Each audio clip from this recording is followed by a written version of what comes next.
നാട്ടിൽ നിന്ന് രാവിലെ തന്നെ ഏതെല്ലോ ബസ്സിനെല്ലാം കയറി ധർമ്മശാലക്കുന്ന് ചെറുകുന്നിലെത്തി. ചെറുകുന്നിന്ന് ഒരു ബസ്സിന് കയറിയിട്ട് പഴയങ്ങാടി എത്തി. പഴയങ്ങാടിയിൽ നിന്ന് നേരെ മാടായിപ്പാറക്ക് എത്തിയട്ടാ. അതിനിടയിലുള്ള പഴയങ്ങാടി ബസ് സ്റ്റാൻഡ്, ആ റോഡിലെ കാഴ്ചകളെല്ലാം നിങ്ങളിപ്പം കാണുന്നത്. ശേഷം പോലീസ് സ്റ്റേഷനിലും കഴിഞ്ഞിട്ട് മാടായിപ്പാറ സ്റ്റാർട്ട് ചെയ്യുന്നിടക്ക എത്തിയിട്ടാണുള്ളത്. അങ്ങനെ ഈ മാടായിപ്പാറക്കുന്ന് കുറച്ച് അപ്പുറത്ത് വരെ ഞാൻ യാത്ര ചെയ്തിട്ടുണ്ടായിരുന്നു. കാരണം ഈ മാടായിപ്പാറ ഇടയ്ക്കിടയ്ക്ക് ഞങ്ങളെ വീഡിയോയിൽ വരുന്നതാണ്. ആ ഒരു രസം കൊണ്ട് ആ ഒരു ഭാഗം കൂടി കാണിക്കാമെന്ന് വിചാരിച്ചിട്ട് ഇത്രയേ ഉള്ളൂ. ശേഷം നേരെ മാടായിക്കാവിലെത്തി. മാടായിക്കാവിലെത്തിയ സമയത്ത് അവിടെ ക്ഷേത്രാങ്കണങ്ങൾ പൂമാലകൾ കൊണ്ട് നന്നായി അലങ്കരിച്ച കാഴ്ചകളാണ്, അല്ലെങ്കിൽ അലങ്കരിച്ചു കൊണ്ടിരിക്കുന്ന കാഴ്ചകളാണ് ഞങ്ങൾക്ക് കാണാൻ വേണ്ടി കഴിഞ്ഞത്. അതിമനോഹരമായിട്ടുണ്ടായിരുന്നു ആ ഒരു കാഴ്ച കാണാൻ. ക്ഷേത്രം നവീകരിച്ചതിന് ശേഷം ഞാനും ആദ്യമായിട്ടാണ് ഇവിടെ വരുന്നത്. ഇവിടെയാണ് തെയ്യങ്ങൾ അരങ്ങേറാറുള്ളത്.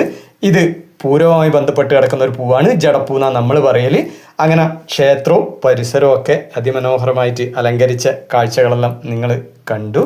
മാർച്ച് 23 മുതൽ മാർച്ച് 31 വരെ വിവിധ തരത്തിലുള്ള ചടങ്ങുകളും അതുപോലെ തന്നെ സാംസ്കാരിക പരിപാടികളോടും കൂടിയിട്ട് ഇവിടെ പൂരമഹോത്സവം നടക്കുകയാണ്. ഈ ഒരു സമയത്ത് പോയി കഴിഞ്ഞാൽ നിങ്ങൾക്ക് അതിവിശിഷ്ടമായ പലതും കാണാൻ വേണ്ടി പറ്റും. അപ്പോൾ സഹസ്ര ദീപം തെളിയിക്കാനുള്ള ഒരുക്കങ്ങൾ അവിടെ തുടങ്ങിക്കഴിഞ്ഞു.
തൊട്ടത് തടൂല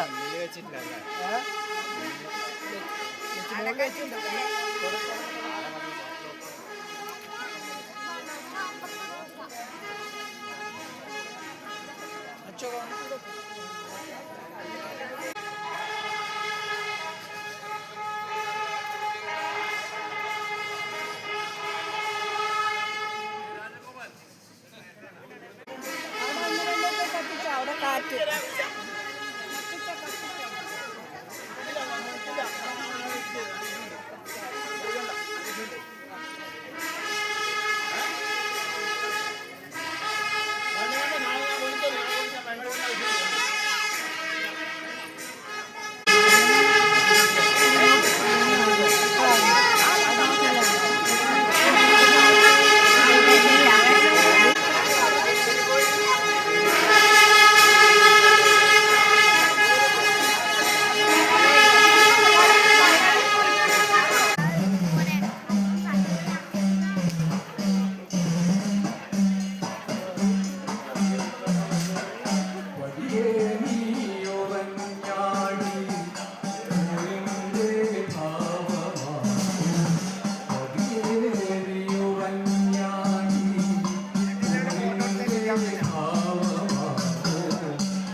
സഹസ്ര ദീപസമർപ്പണത്തിന് ശേഷം ക്ഷേത്രം വർണ്ണ ബൾബുകളാൽ അലങ്കരിച്ച കാഴ്ച നിങ്ങൾക്കിപ്പം കൂടെ കാണാൻ വേണ്ടി കഴിയുന്നുണ്ടാവും.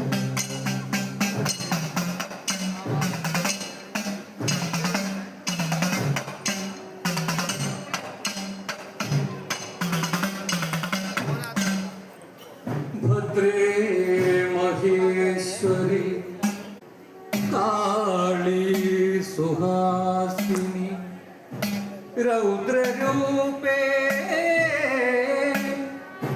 വരദേ നമസ്തേ.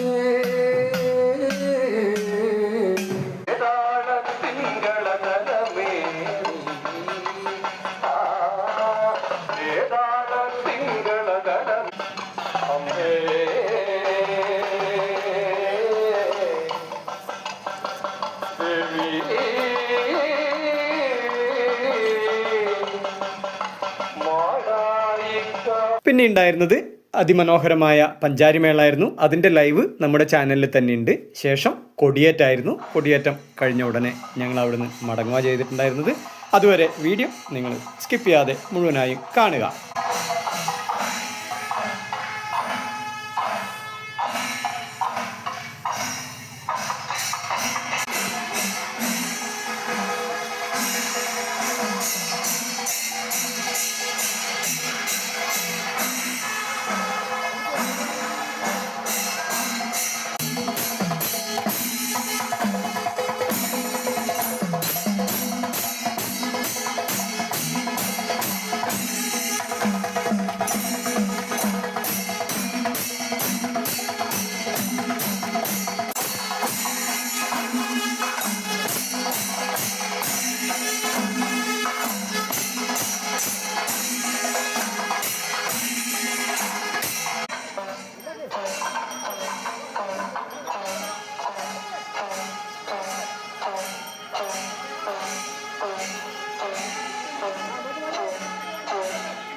ഈ കാണുന്നത് മാടായിക്കാവിൽ തന്നെയുള്ള വടുകുന്ത ശിവക്ഷേത്രമാണ്. ഈ ശിവക്ഷേത്രവും ഈ പൂരോത്സവവുമായി ഏറെ ബന്ധപ്പെട്ട് കിടക്കുന്ന ഒരു ക്ഷേത്രം തന്നെയാണ്.